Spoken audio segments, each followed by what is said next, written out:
Hello guys, DIY tayo ngayon, no? Kung paano magdugtong ng duplex wire. Ang gamit natin ay duplex wire na number 18. Yan lang ang ginagamit natin. Pwede rin magamit kayo ng number 16 para sa mga extension wire. Not more than 5 meters long. Ayan guys, no? Tinanggal natin, hiniwalay natin, tapos itapat natin sila. Ang kabila naman ay puputulin natin. Puputulin natin para hindi sila magpantay. Ayan po, para safety ang pagdudugtong natin sa wire, no? Kahit matanggal yung tape niya, hindi siya nag-short. So yan ang dapat gawin. Tapos idugtong natin ng paganyan.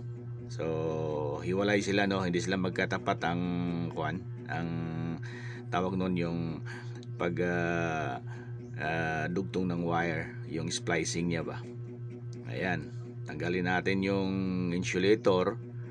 Tapos sa kabila naman, tatanggalin natin, gamit natin yung wire stripper, para mas madali. Kasi kung hindi wire stripper ang gagamitin natin, pwede naman yung plier at saka yung diagonal cutter. Ayan, tanggal na guys. Tapos idudugtong natin yung mahaba at saka maiksi. Ayan, para pantay sila. Iikis mo lang, tapos ikutin ang ganun. Kabilang side dapat siya mahigpit. Ayan, sa kabila naman ikot lang, ikot. Mas madali yan guys, kasi number 18 yung wire. So sa gustong mag do it yourself, mag DIY, tingnan niyo lang video na to para mas madali sa iyo, madaling paano gagawin. Ayan, sa kabila din ganoon din ang gagawin, didikit natin kabila, ikutin para mahigpit. Ayan, sa kabila naman para pantay. So pag tapos niyan, guys, tingnan nyo. Yun, maganda.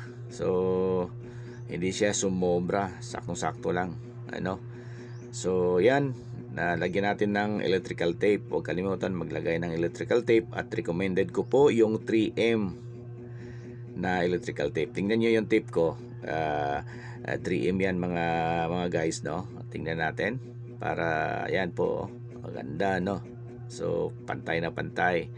So recommended ko kahit anong brand ng electrical tape na 3M, may nakatatak na 3M. Kahit anong brand, basta 3M, maganda ang kapit niyan.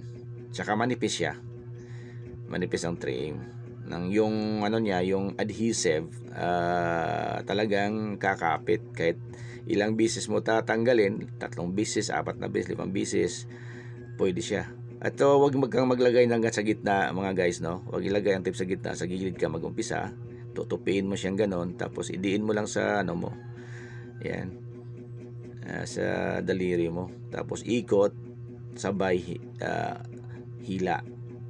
Konting hila lang, wag masyado kasi mapuputol yung putol yung electrical tape. Yan. With coordination sa kaliwat kanan na kamay para maganda yung pag-ikot ng tape. Ayan po, ikot. Tapos lumagpas na sa kabila, doon na ibalik mo para madodoble yung niya, yung insulator, yung bali tip na ang nilagay. Kung mayroon kayong shrinkable tube, mas maganda. Ayan po, mas siya mas matibay, plastado yan guys. So ayan. Okay, sa kabila naman, ganun din ang gagawin natin. Titipan natin, isang ikot, tapos pabalik. Ayan lang, para mas matibay, at saka hindi ng tubig, papasukan ng tubig, lalo na pag na-expose siya sa labas. Usually, itong 18 gagamitin natin sa wire, pang dugtong sa electrical lightings, pwede na yan. 3 electrical lightings, okay. At saka 5 pwede pa, number 18. Wag lang masyadong marami, kasi Nagiinit yung wire. Ayan po. Iikot natin kabilaan. Tapos putulin. Ayan. So tingnan nyo guys, maganda na ang pagkakadugtong. So ayan, matibay yan guys. Kung gusto nyo yung mas matibay pa, lagyan nyo ng tip yung yung dalawang wire.